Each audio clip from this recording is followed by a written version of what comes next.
What if the reason saying no feels difficult is not because the request is unreasonable, but because your brain treats disagreement as a social risk? From a biological point of view, this makes sense. Humans evolved to stay connected to groups. Disagreement once meant exclusion, and exclusion meant danger. Even today, the brain still reacts this way. When someone asks you for something and you feel unsure about saying yes, your nervous system activates first. Your heart rate changes, your thoughts speed up. Your brain starts scanning for ways to avoid discomfort. That's when over-explaining begins. Not because you want to, but because your brain is trying to protect you.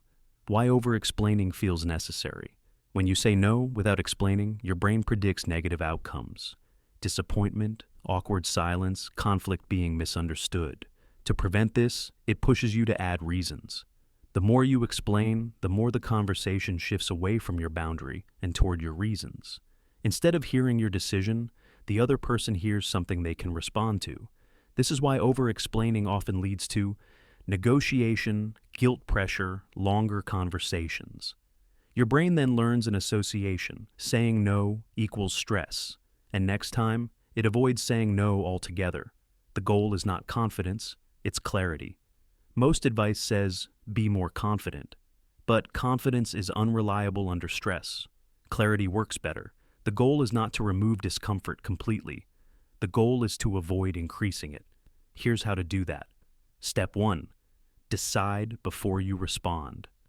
Over-explaining happens when you speak before deciding. Your brain tries to think and talk at the same time. This creates uncertainty in your tone and words.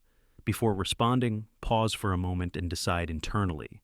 Yes, no.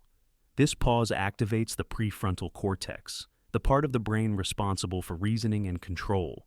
Once the decision is made internally, your brain no longer needs to defend it out loud. Step 2. Use a complete sentence, not a story.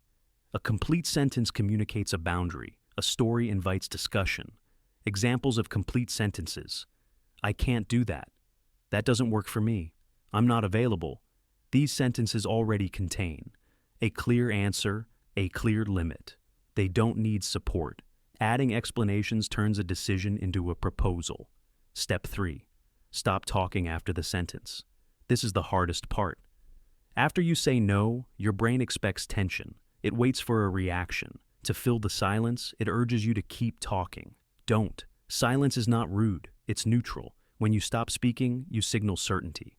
Most people accept boundaries when they are delivered calmly and without excess detail. If you continue talking, you weaken the boundary you just set. Step 4. If pushed, repeat. Don't explain. When someone challenges your no, your brain feels threatened again. The instinct is to defend. Instead, repeat the boundary. For example, I understand, but I can't. I hear you. It still doesn't work for me. Repeating creates consistency. Explaining creates openings. From a psychological perspective, repetition signals stability.